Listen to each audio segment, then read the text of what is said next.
What's going on? Boys, thanks to our patrons and Fiverr customers, subscribe to our Patreon free for behind the scenes stuff.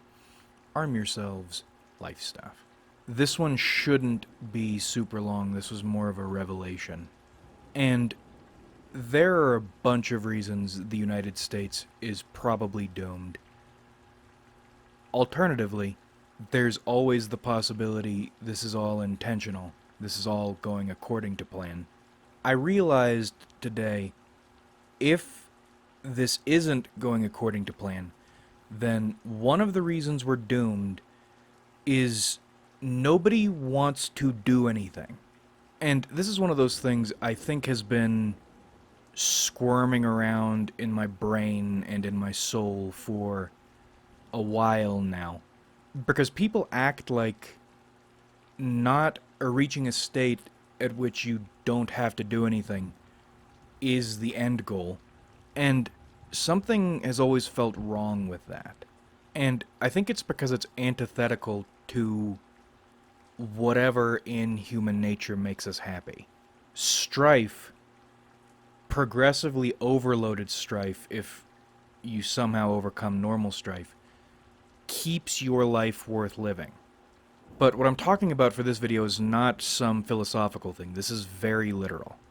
I say Americans, technically it's all Westerners, but really I think it's any nation that is exposed to the internet long term. And this is at its worst in countries that allow you to vote. We've been trained, and it's more than we've been trained, we've chosen not to learn how to solve problems or to resolve an issue by working on it. Most Americans think the way to resolve an issue is to complain about it and blame someone who isn't them for not doing something about it. And I've been aware of this professionally for a while, but I was sitting on it earlier and I was listening to Starship Troopers for the third time, and it dawned on me. What I'm experiencing as a consistent professional frustration with human beings is one of the problems of our time. Americans don't know how to do anything. And also, they don't want to do anything. They don't even want solutions. Americans want something they can complain about and someone they can blame, because that mode of problem resolution, which is not problem resolution at all, has subsumed our ability and desire to do anything about anything. And when you're experiencing it, it's annoying, but once you notice it, you start to see it everywhere, and you begin to recognize it as a form of containment stasis. We've been trained away from our hunter-gatherer, ingenuity, problem-solving instincts, as in, we need to do something to survive, so we like throwing ourselves at problems and coming up with solutions. And we've been placed, or we've placed ourselves, probably a mixture of both, into this lever puller box. We're like little monkeys. We see the world happening outside our box, and we think we are participating in it, or affecting it, or doing something about it by complaining about it, by blaming someone in eyesight, and continuing to pull our levers. And what kills me is once you're aware of it, it doesn't have to, or your life doesn't have to be like that. But you choose it. And what's happening is the number of people who are capable of actually doing anything about anything, even in the smallest degree, is getting super narrow. And I think that's why my life, I'm beginning to get the whiff of some opportunities I didn't think I was ever going to get the whiff of. And this all factors into what I was talking about a while ago with you need to tune people out, you need to turn off the words. Stop thinking arguing means anything, stop thinking debate means anything, stop thinking arguments mean anything, logic means anything. You need to stop thinking all of that. And that sounded crazy when I said it. I knew I was right. It took a while for it to sequence exactly. Well, I knew I was right, but exactly why I was right in a way I can put it into words. That's slave shit. And it's why this like hating Jews thing, it's it's comedy. It's a farce. Because and people talk about the great noticing. If you believe in this, how much more do you think you'll need to research before you actually do something? Take any action? Or are you going to continue to watch videos about it? Maybe if you're persnickety, you read some books about it. Oh, you're big man on campus. Post on forums about it, watch videos about it. When are you going to do anything? Never. Never. You will never do anything because you're trained to operate in this reason and complain mode. You need to stop reasoning. And this is another thing. People study political science. They talk about politics on Reddit and on 4chan and on Twitter all the time about the ideal way to organize government and organize people and solve these problems. Yay, we got authors. Yay, we got philosophers. Oh, we got history too. Whoa, that's crazy. Did you know, and the grass touchers among you might already know this, more likely the carpet touchers or hardwood floor touchers among you probably already know this. There is no ideal way to do anything. There's rarely even a doctrine you can apply. Quotes doctrine is like your favorite flavor of pizza.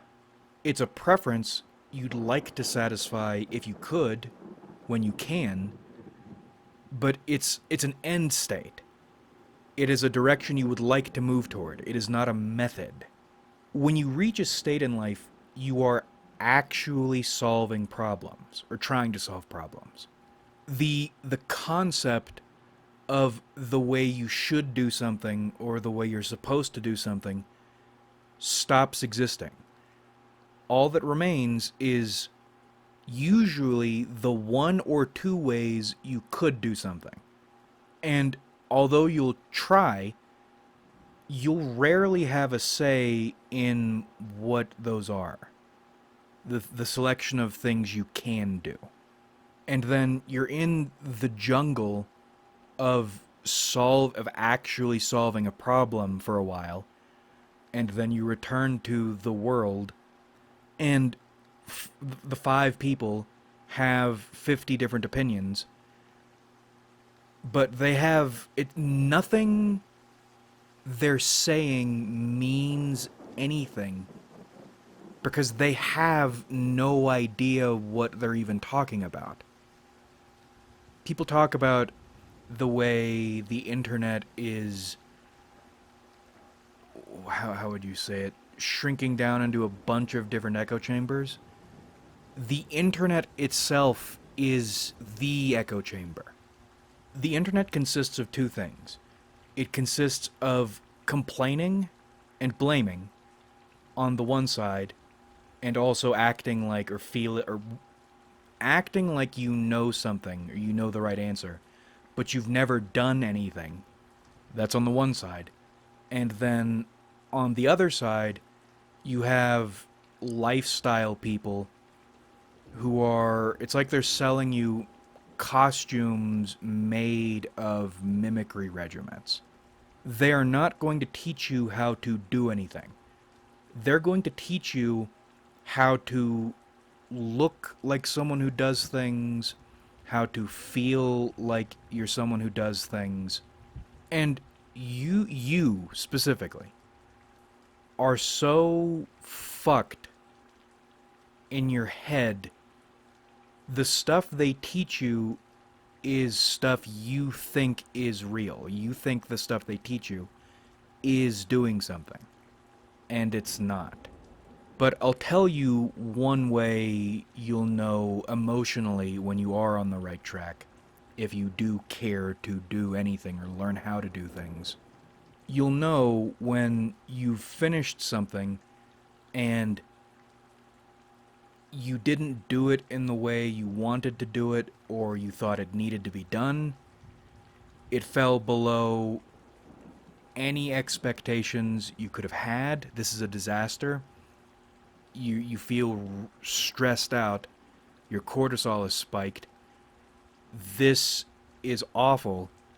And everybody around you can see it, and they say it's awful. And now, because you've done something, you are their blame locus for their complaining, these box monkeys. But part of you is happy, and you feel like you exist, and you felt as an adult the way you felt as a kid when maybe you did something you weren't supposed to do, or you went outside the lines, and you accomplished a thing. And at the risk of sounding like a black middle-aged woman selling you a course, I think you're taught those lines to keep you away from that feeling or getting addicted to that feeling. Because that's where power comes from. Your ability to look at a problem and act. Do something about it. Do anything. Even if it fails. And if this is not part of some evil, or at least bad for us, grand plan, then why does this contribute to the doom of the United States?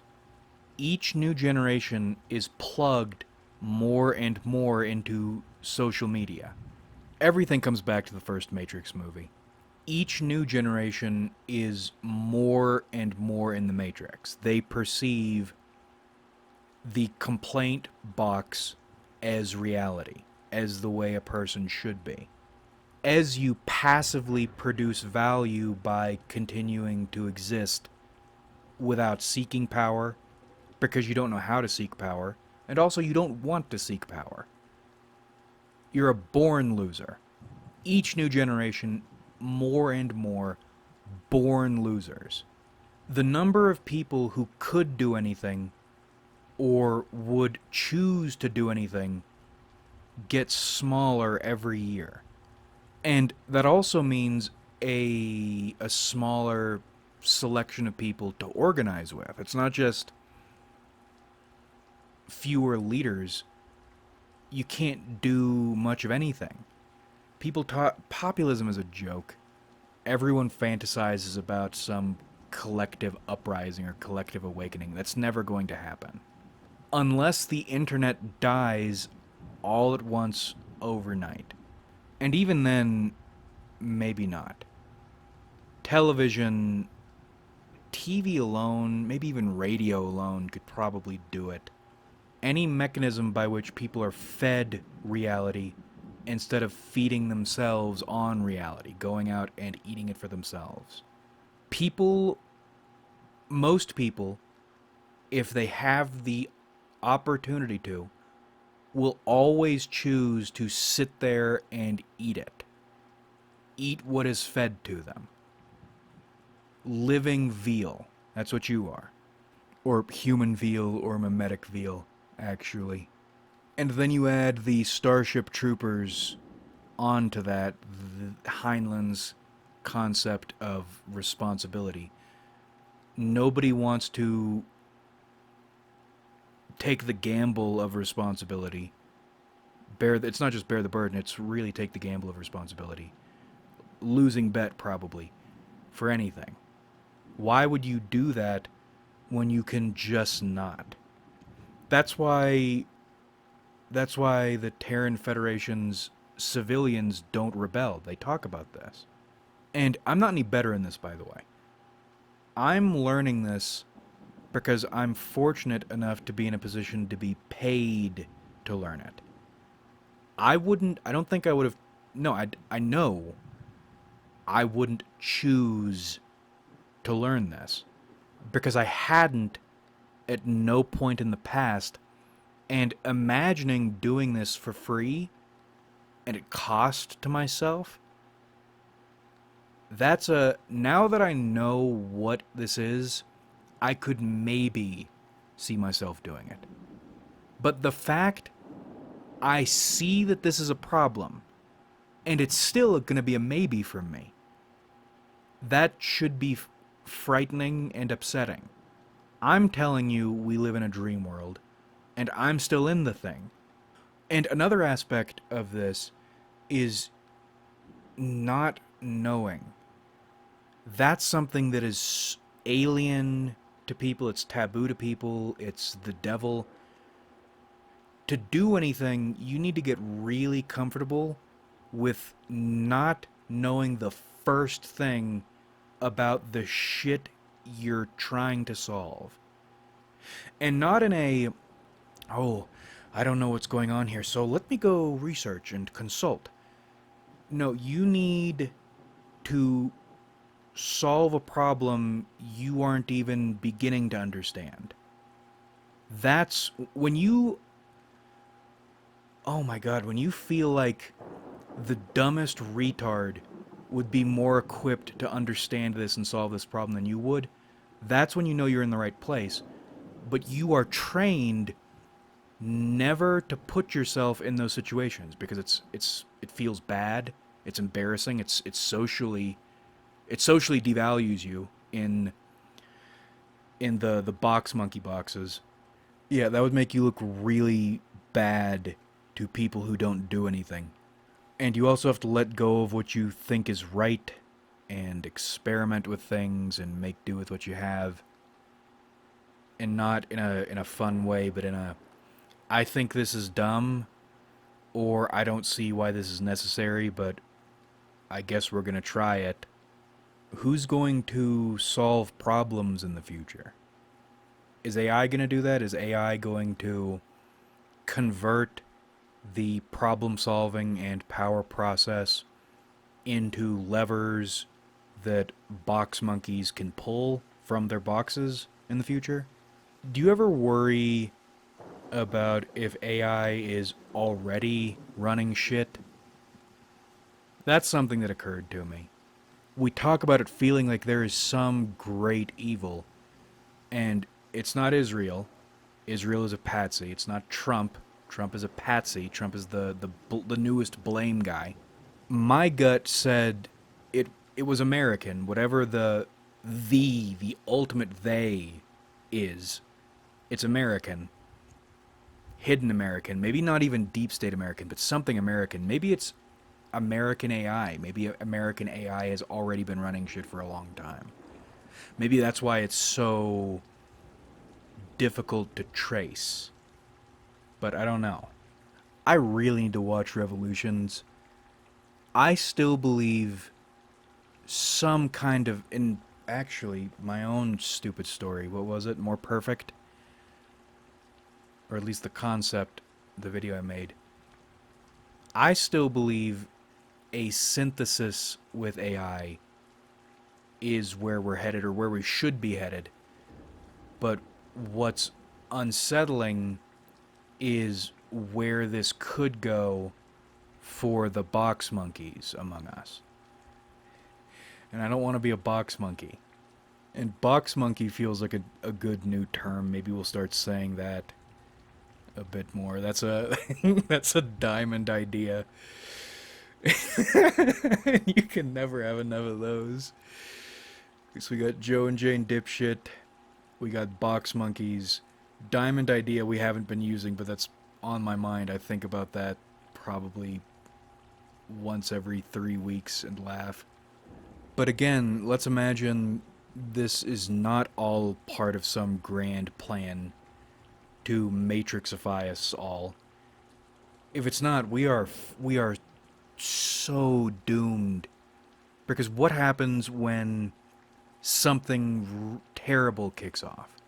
And Americans, or maybe even the entire world, is put in a situation in which complaining about something and blaming someone doesn't even begin to seem like it's solving the problem.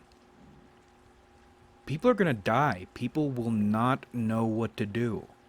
And we're going to eat each other alive while we are tearing ourselves down. Because we'll still be in the complain and blame mode. So when complaining and blaming stops at least feeling like it's doing something, witch hunts are going to happen. Because we're still in complain and blame mode. So we'll blame people and complain, but the complaining will become burning and executing, and that's still not going to solve anything, and it's going to spiral until maybe conditions are such that a proto-Terran Federation can start kicking off. And I'm not saying this is an older generations are better thing, because older generations are the ultimate retards. They had exposure to how to make decisions, how to do things, especially in childhood. You build a tree fort. That's a decision teaching process right there. And then they chose to be box monkeys. Most of them chose to be box monkeys. Or maybe they always were. Maybe it was something else. It was something else before the internet. But it at least didn't have such a grasp. Or it wasn't so pervasive. But now that it is so pervasive, they've chosen it. I don't know what's going to happen with this. If shit truly goes off the rails, then it's going to be more gruesome than people can imagine. But maybe the survivors will be able to put something together again. And another thing, not exactly related to this video, but I was... Between takes, I'll sit here and stare at the wall and think about nothing. This feels relevant. One of the things you need to do is decrease the number of repetitions you need, or decrease the amount of time you need, until you finally learn something. How long does something need not to work, or how many times do you need something not to work until you learn to do something different? At least try something different. It's still a long time and a lot of reps for me. And with how culture works, with how pervasive the internet is, I don't think there's any fixing this greater problem. If we're in a doom state right now, we're doomed. This is unavoidable. That was part of the revelation. The only thing you can do is prepare yourself, but not just by learning skills or whatever, collecting survival shit. It is training yourself how to be someone who can pick up the pieces and keep yourself alive while you're doing it. I'm beginning to think we shouldn't be thinking about the United States at all, which pains me to say. I think we should be preparing ourselves right now for what to do when everything goes wrong. I don't think it's going to be Mad Max. I don't think it's going to be Fallout. I think it's going to be a couple years of slaughter, followed, I think, relatively quickly by some kind of rebuilding, restructuring. Again, if this is not all part of some evil plan. Didn't I make a video? Holy shit, didn't I make a video about something like this a long time ago? I remember the vocabulary word I used in whatever video it was, pre-apocalyptic, comes to mind. I think I was using that word in a completely different context, but that's the way you need to be thinking right now. Pre-apocalypse. In other words, operating under the assumption one is coming. It's not an if, you're not thinking about the post-apocalypse, you are living in a pre-apocalyptic world. The apocalypse is going to happen, and you need to be ready for it as soon as you can. And you start that by trying to de-box monkeyify yourself. This is supposed to be a shorter video. I feel like we could ramble for at least 7 more minutes, but we'll cut it here. Like if you enjoyed, subscribe if you haven't.